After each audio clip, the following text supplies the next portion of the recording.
Dis-moi si tu mourrais ce soir, mais que diras-tu à Dieu? Si tu mourrais demain, que diras-tu à Dieu? Mais si tu mourrais ce soir, que diras-tu à Dieu? Si tu mourrais demain, que diras-tu à Dieu? Tu peux tout avoir dans ce monde pourri, les plus belles maisons, les plus belles voitures, toutes les plus belles filles lui viendront à tes pieds. Mais un jour, tu couleras de larmes pour tout cela. Tu vas couler des larmes, tu vas pleurer un jour. Shalom, shalom, peuple de Dieu, toutes les nations de la terre, que le Seigneur vous bénisse. J'aimerais commencer cette série d'enseignements sur selon l'animation et la pensée que le Seigneur m'a donnée sur les 7 églises. Donc, c'est cette pensée que j'aimerais partager avec vous par la grâce du Seigneur. Donc, mais avant, j'aimerais recommander cet instant dans la présence du Seigneur. Père Céleste, je te loue, je te bénis, je te rends grâce parce que tu es le Dieu créateur de toutes choses.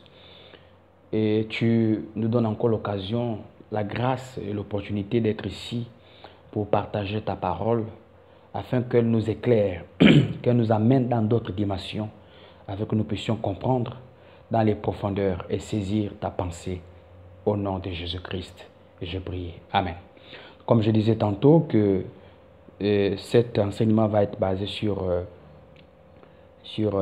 la fin de temps par rapport à cette émission. Donc, la feuille de temps nous donne l'occasion, cette émission nous donne l'occasion de comprendre sur certains aspects à ce qui concerne l'évangile, afin de saisir la vraie révélation de la parole de Dieu. Donc, nous allons commencer par ce programme, comme je disais tantôt. Donc, cet enseignement sera basé sur les 7 églises selon la révélation que Jean a reçue du Seigneur.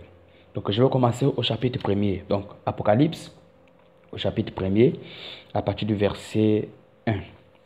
Révélation de Jésus-Christ que Dieu a lui-même donné pour montrer à ses serviteurs les choses qui doivent arriver bientôt, qu'il a fait connaître par l'envoi de son ange et à son serviteur Jean, lequel a attesté la parole de Dieu et le témoignage de Jésus-Christ, tout ce qu'il a vu.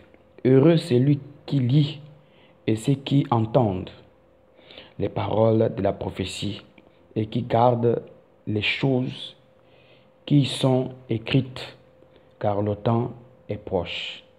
Alors, le véritable problème, frères et sœurs, que nous constatons de nos jours actuels, de notre temps, c'est que les gens ont perdu la révélation de la parole de Dieu, la révélation de l'évangile, la révélation sur l'enfer, la révélation sur le ciel. Donc, certaines personnes d'entre nous ont perdu la notion du ciel. Donc, il est question ici, la Bible déclare que le Seigneur a révélé, a donné ces choses-là à son serviteur. Donc, nous sommes sur la révélation. Donc, la révélation de Dieu nous amène à comprendre les bases de l'évangile. La révélation du Seigneur nous amène à comprendre l'évangile dans les profondeurs. Parce que sans la révélation, nous ne pouvons pas comprendre là où le Saint-Esprit nous inspire, là où le Saint-Esprit nous amène à ce qui concerne la vision du ciel.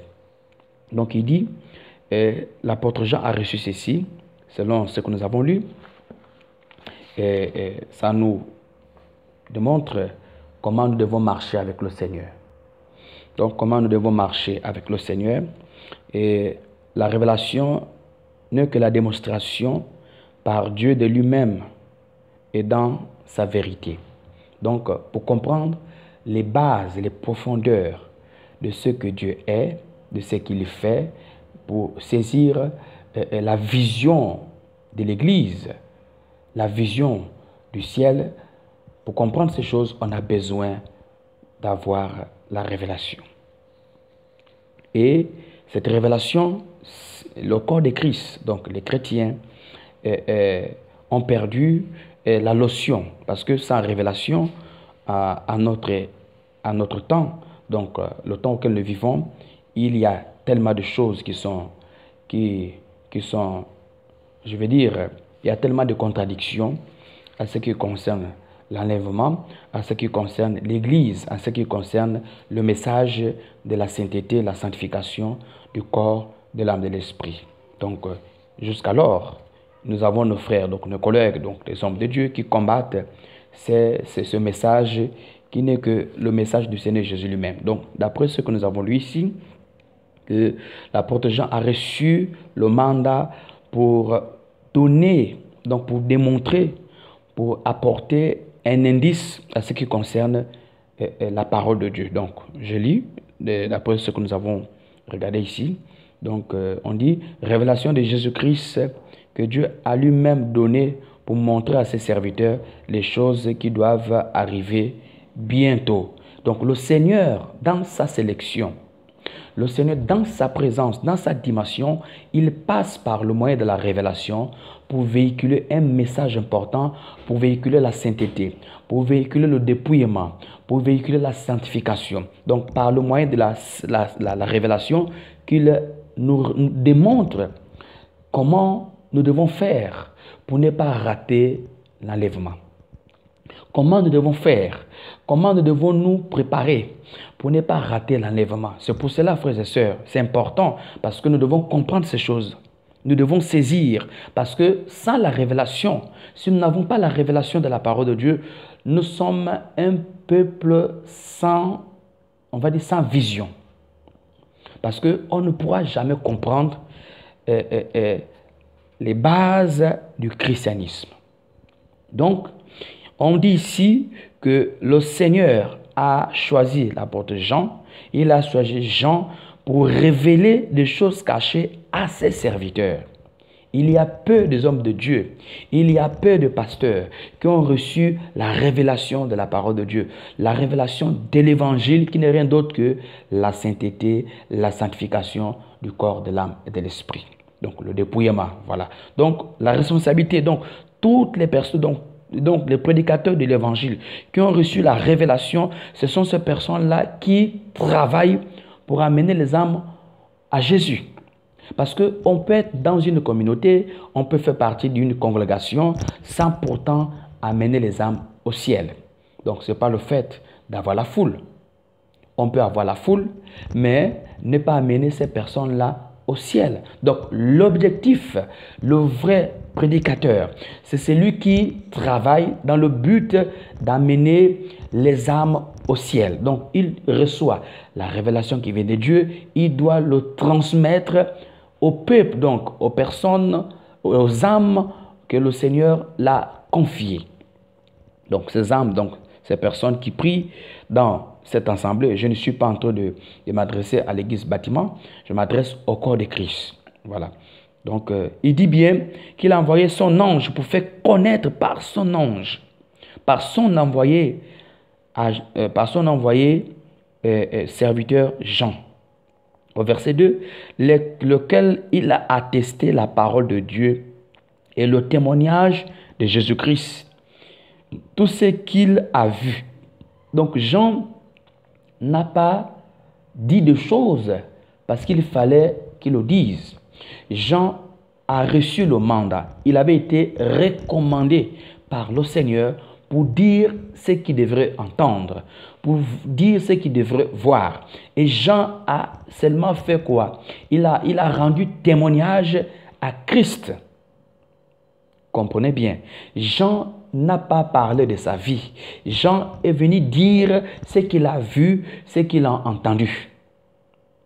Et c'est ce que Dieu l'a recommandé de faire.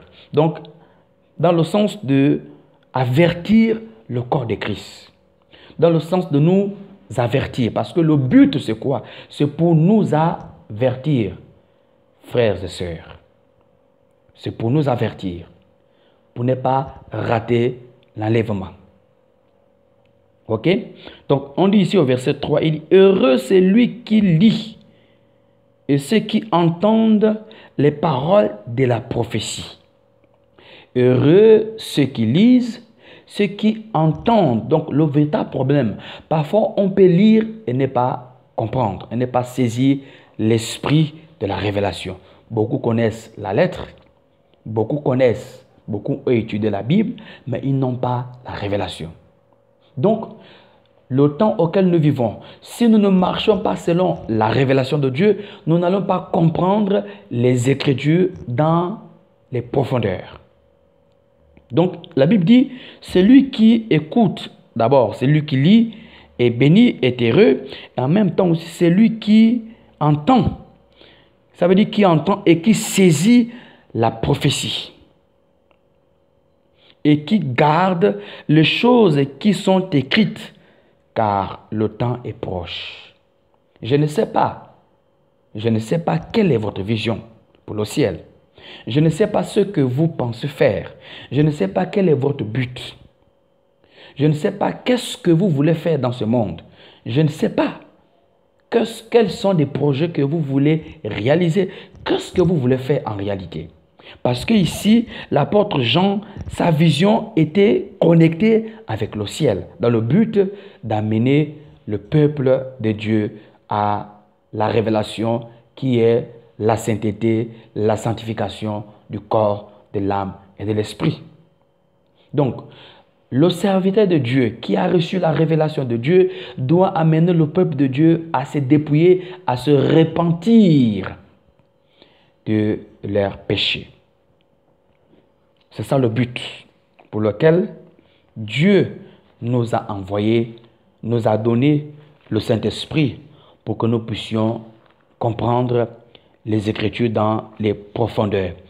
Alors, je ne sais pas, qu'est-ce que vous faites? Ce que vous lisez, est-ce que vous comprenez? Ce que vous entendez, est-ce que vous gardez? Parce que le problème est à ce niveau. On peut entendre, mais sans pourtant garder. En ce qui concerne la prophétie, Habakkuk au chapitre 2, qu'est-ce que ce prophète a reçu? Il dit au verset 1er, « J'étais à mon poste ». Ça, c'est vraiment intéressant. Habakkuk dit, il était à son poste. Alors, j'aimerais poser la question à celui qui me suit. Toi, ma soeur, toi, mon frère. Est-ce que tu es à ton poste? Est-ce que tu es dans un aspect auquel le Seigneur puisse te révéler sa parole? Parfois, nous cherchons la révélation, mais nous ne sommes pas à l'endroit idéal, à la place qu'il faut pour comprendre les bases de la révélation. Il dit, j'étais à mon poste et je me tenais sur la tour. Je veillais pour voir ce que l'Éternel me dirait et ce que je répliquerais après ma plainte. Au verset 2, il dit, l'Éternel m'adressa la parole et il dit, écris la prophétie, grave-la sur des tables afin qu'on la lise couramment. Car c'est une prophétie dont le temps est déjà fixé. Elle marche vers son terme, elle ne mentira pas. Si elle tarde, attends-la, car elle s'accomplira certainement. Donc, ce prophète Habakkuk a reçu la révélation. Il attendait la prophétie. Et lorsqu'il a entendu cette prophétie, il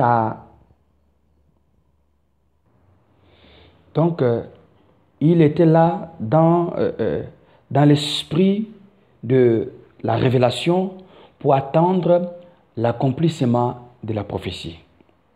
Quelle est notre position à l'heure actuelle? Est-ce que nous sommes dans la phase d'entendre, de rester dans un endroit pour attendre la prophétie qui doit s'accomplir, parce que certainement, elle s'accomplira certainement. Habakkuk ne s'est pas découragé.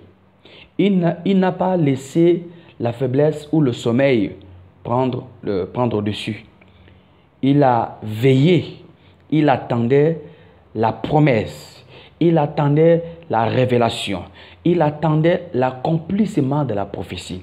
Et la Bible dit que même si cette prophétie, donc l'enlèvement retardait, parce qu'à l'heure actuelle, l'Église de Christ n'est pas prête. L'Église n'est pas prête. Voilà pourquoi jusqu'alors le Seigneur ne veut pas venir, parce que son Église n'est pas prête.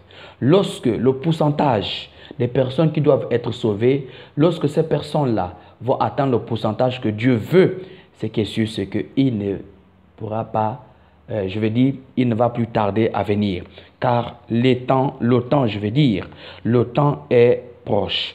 Le temps est fini, frères et sœurs. Prenons conscience de nos vies et marchons là où le Seigneur veut que nous puissions vivre. Et nous revenons sur Apocalypse au chapitre 1er, au verset 4. Jean, aux 7 églises qui sont en Asie, que la grâce et la paix vous soient données de la part de celui qui est, qui était et qui vient de la part de cet esprit qui sont devant son trône. Au verset 5, il dit ceci: et de la part de Jésus-Christ, le témoin fidèle, le premier-né de mort, et le prince des rois de la terre, à celui qui nous aime, qui nous a délivrés de nos péchés par son sang. Donc, je vais dire à quelqu'un qui va me suivre au travers de cette chaîne Persévérance TV sur YouTube, le Seigneur vous donne l'occasion que vous puissiez vous repentir.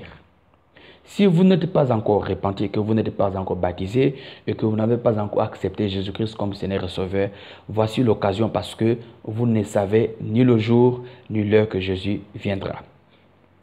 Donc, il dit au verset 6, « Et qui a fait de nous un royaume de sacrificateurs pour Dieu son Père, à lui soit la gloire, la puissance au siècle des siècles. Amen. » Donc, voici ce que Dieu veut pour son Église, pour le corps de Christ, et que le corps de Christ comprenne les principes de la parole de Dieu. Donc, au travers de ce confinement, quel est l'état, quel est notre statut?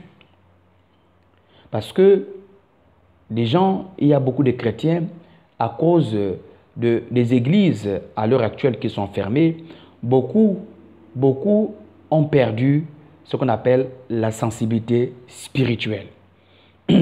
Beaucoup ont perdu la révélation de la parole de Dieu.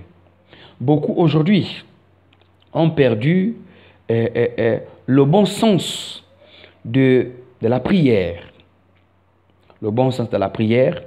Beaucoup ont perdu le bon sens de la consécration sur le plan spirituel. Ça veut dire une vie d'intimité avec Dieu. Beaucoup de chrétiens, même du mouvement de réveil de la sainteté, il y a beaucoup de chrétiens qui n'ont plus la force de prier chez eux. Alors, le but, c'est quoi? Le but, c'est que chacun d'entre nous, dans nos maisons, c'est important que dans ta chambre, là où tu es, tu dois continuer à tisser cette relation avec le Seigneur au travers le moyen de la prière. Je te pose la question, est-ce que tu pries encore? Est-ce que tu pries encore? Est-ce que tu jeûnes encore? Est-ce que tu médites encore la parole de Dieu? Qu'est-ce qui te prend le temps à l'heure actuelle? Qu'est-ce que tu n'arrives plus à faire? Tu as perdu du zèle de l'évangile. Tu as perdu l'esprit de la méditation. Tu as perdu une vie de consécration. Tu ne pratiques plus la parole de Dieu. Tu n'es plus dans la révélation de Dieu. Tu as laissé le sommeil prendre le dessus dans ta vie. Mais où penses-tu aller avec cette façon de vivre? Si tu es un chrétien, tu n'as pas une vie de prière, tu n'as pas une vie de jeûne, tu n'as pas une vie de méditation, où est-ce que tu veux aller? Parce que celui qui saisit la révélation du ciel doit comprendre la nécessité du jeûne, de la prière, de la méditation. Ces trois choses tu ne peux pas t'éloigner de ces choses-là. Parce que si toi, en tant que chrétien, tu fais des mois, un mois, 2 mois, 3 mois, tu n'arrives pas à jeûner, ça veut dire que tu es mort spirituellement.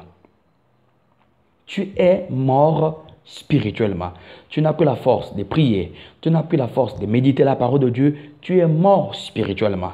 Et ceux qui doivent prendre part à l'enlèvement, ce ne sont pas des personnes qui n'ont plus une vie de prière, qui n'ont pas une vie de prière. Ça veut dire que si tu ne pries pas, tu ne jeûnes pas, tu ne te consacres pas entièrement à Dieu, tu ne sanctifies pas ton esprit et ton âme. Beaucoup se sont dépouillés sur le plan physique, mais ne sont pas dépouillés sur le plan spirituel. Ça veut dire dans l'âme, dans l'esprit, parce que le dépouillement qui est, je veux dire, la sanctification la plus difficile, c'est l'âme. Si le corps physique est déjà dépouillé, mais que ton âme n'est pas dépouillée et que ton esprit aussi n'est pas dépouillé, tu ne peux pas prendre part avec Christ. Tu ne peux pas comprendre là où le Saint-Esprit veut t'amener. C'est pour cela que je te conseille, c'est pour cela que je t'interpelle, frère, sœur. Toi qui as perdu cette mode de vie, reviens, ressaisis-toi avant qu'il ne soit trop tard. Jésus-Christ revient. Et je vais te dire que tu dois te rappeler de ce passage biblique dans le livre de Matthieu. Matthieu chapitre 26. Matthieu chapitre 26. À partir du verset... Matthieu chapitre 26, à partir du verset 39. Puis ayant fait quelques pas en avant, il se jeta sur sa face et pria ainsi: Père, mon Père, s'il est possible que cette coupe s'éloigne de moi. Toutefois, non pas ce que je veux, mais ce que tu veux. Ça veut dire que le Seigneur Jésus n'a jamais cherché sa propre gloire. Il amène toujours sa mission d'amener le Père à être glorifié. Donc, pendant que le Seigneur se rapprochait pendant qu'il se rapprochait à son sacrifice en étant sur la croix, il a ressenti ce poids, cette faiblesse en lui. C'est lorsqu'il a commencé à prier, il a recommandé cette vie. Il a dit: Père, si ça concernait ma propre vie, vraiment, je devais tout laisser tomber. Mais comme c'est quelque chose que je dois faire pour ramener l'Église à comprendre, à saisir la révélation, donc que ma volonté, peu importe, que n'importe ma volonté, mais que ta volonté soit manifeste. Donc, je continue, il dit: éloigne de moi de cette coupe, toutefois non pas ce que je veux, mais ce que tu veux. Au verset 40, il vint vers les disciples qu'il trouva endormis. Il dit à Pierre: vous n'avez donc pu veiller 1 heure avec moi? Veillez et priez afin que vous ne tombiez pas dans la tentation. L'esprit est bien disposé, mais la chair est faible. Donc, le Seigneur Jésus était tellement abattu et surpris lorsqu'il a pris quelques disciples, ses 3 disciples, et il les a menés sur cette montagne pour prier. Et quand Jésus revient par la prière, lorsqu'il termine de prier, il revient, il trouve ses 3 disciples endormis. Il était triste. Il a dit: comment ça? Donc vous ne pouvez pas veiller avec moi, même pendant 1 heure. Frère, sœur, combien de temps que tu passes dans la prière? Combien de temps que tu passes dans la méditation? Combien de temps que tu cherches la face du Seigneur? Combien de temps que tu te consacres pour Christ? Combien de temps que tu nourris ta vie spirituelle? Combien de temps que tu fais? Combien de fois dans la semaine que tu prends un jour de jeûne, une journée de méditation? Il y a un certain nombre de choses que tu ne pourras jamais vaincre si tu n'es pas assez solide sur le plan spirituel. Voilà pourquoi la plupart des chrétiens sont faibles sur le plan spirituel, soit atteints par des maladies, soit atteints par des esprits de mort, soit atteints par des esprits de séduction. Parce qu'aujourd'hui, les chrétiens ont perdu la valeur du jeûne. Vous avez perdu la sensibilité sur le plan spirituel. Parfois, l'Esprit de Dieu vous met à cœur de jeûner, mais vous n'avez pas de force. D'autres même commencent à jeûner, mais n'arrivent pas. Vous êtes quelle qualité de chrétien? La Bible dit, les paresseux ne peuvent pas entrer au ciel. Donc, il est temps que vous vous levez. Il est temps que tu te lèves, ma soeur. Il est temps que tu te lèves, mon frère. Il est question de vie ou de mort. Il faut que tu te ressaisisses. Il faut que tu comprennes que tu as besoin d'intimité avec Christ. Donc, si Dieu a permis que les églises soient confinées, cherchons sur le plan spirituel, qu'est-ce que cela veut dire? Parce que ce sont des choses que le Seigneur ce sont des choses que Dieu a déjà prédit. Donc, pour comprendre ces choses, il faut que vous rentrez dans la révélation. Mais si vous ne cherchez pas la révélation, vous allez beaucoup raisonner. Et la chose la plus triste que j'essaie d'examiner dans le corps de Christ, c'est que les chrétiens raisonnent beaucoup. Et parfois pour rien. Tu ne veux pas te sanctifier. Toi, ma soeur, aujourd'hui, lorsqu'on te parle de te dépouiller, d'enlever les faux cheveux, d'enlever les mèches, les bijoux, les mini-jupes, de ne pas porter les habits sexy, parce que ça rentre dans le cadre de la séduction. Lorsqu'on te parle de ce message, tu raisonnes pour rien. Parce qu'il y a des démons qui sont là, qui attendent que tu meurs dans cet état pour prendre possession de ton âme. Donc, il y a beaucoup de péchés, il y a un certain nombre de choses. Jésus a toujours dit, priez, il dit, veillez et priez pour que vous ne puissiez pas tomber dans la tentation parce que l'esprit est bien disposé, mais la chair est faible. Mais tu ne peux pas être un chrétien solide, tu ne peux pas être un chrétien si fort si tu n'as pas une vie de consécration à Christ. Tu ne pourras pas dominer certain nombre de choses. Tu as besoin d'avoir une vie de prière. Tu as besoin d'avoir une vie de méditation. Donc, si tu as perdu cette vie-là, il n'est pas encore trop tard. Répands-toi. Cherche la face du Seigneur. Beaucoup de gens passent du temps dans la prière que d'attacher les démons, que de brûler les démons. Il n'y a pas que ça, mon frère. Il n'y a pas que ça, ma soeur. Je ne dis pas que le combat, tu ne peux pas avoir, tu ne peux pas prier. Je ne dis pas que le combat spirituel est interdit. Mais tu ne peux pas faire des heures et des heures en train seulement de prier que de chasser les démons. Dieu veut avoir une intimité avec toi. Dieu veut dialoguer. Dieu veut que tu converses avec lui. Ça sont souvent c'est des prières charnelles. Parce que quand quelqu'un atteint certaines dimensions de la prière, il arrive à un moment donné où tu dois chercher la face du Seigneur. Mais nous passons plus de temps qu'en train d'envoyer le feu, en train de brûler les sorciers. Je ne sais pas ce qui se passe au milieu de vous. Quelle est votre vision pour le ciel? Beaucoup ont perdu la vision d'être sauvés, la vision du ciel. La vision du ciel. Frères, sœurs, l'enfer, le séjour de mort existe. Le ciel est bel et bien réel.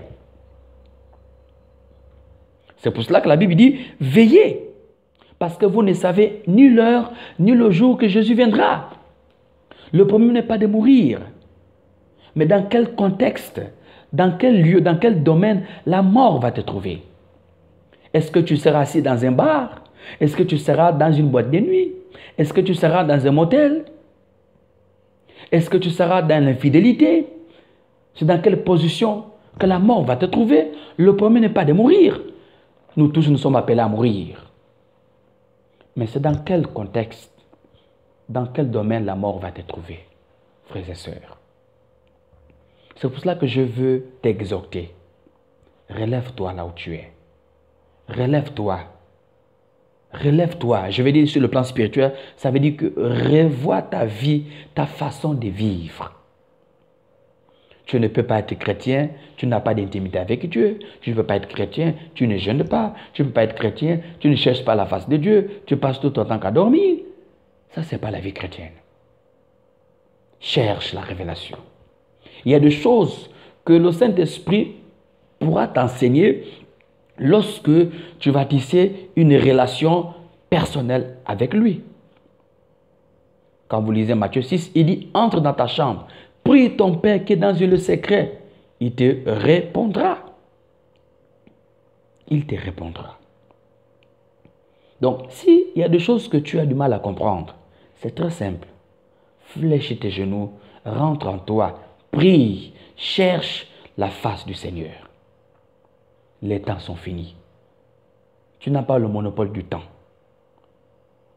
La mort peut arriver à n'importe quel moment, à n'importe quelle heure. Mais est-ce que tu es prête pour le ciel? Aujourd'hui, souvent, la plupart des gens, des femmes se plaignent. Pourquoi on parle seulement que les femmes, nous devons nous sanctifier, mais pourquoi pas ne touche pas les hommes? La sanctification est non seulement sur les femmes, et aussi les hommes aussi doivent se sanctifier. Par la grâce du Seigneur, je vais revenir pour parler de la sanctification des hommes. Parce que la majorité des prédicateurs de l'évangile, ils préparent les femmes pour le ciel, mais on ne prépare pas les hommes pour le ciel. Parce que si nous allons passer plus de temps qu'à sensibiliser les femmes, je ne suis pas contre les femmes, au contraire. Mais aussi, comprenons aussi dans quel domaine, dans quelle dimension nous sommes. Les hommes aussi peuvent perdre leur salut. Un homme qui ne marche pas selon la sainteté, la sanctification, peut perdre son salut. Parce qu'il y a des choses que beaucoup d'hommes font, mais qui ne connaissent pas, qui ne comprennent pas. Cherchons la révélation de Dieu.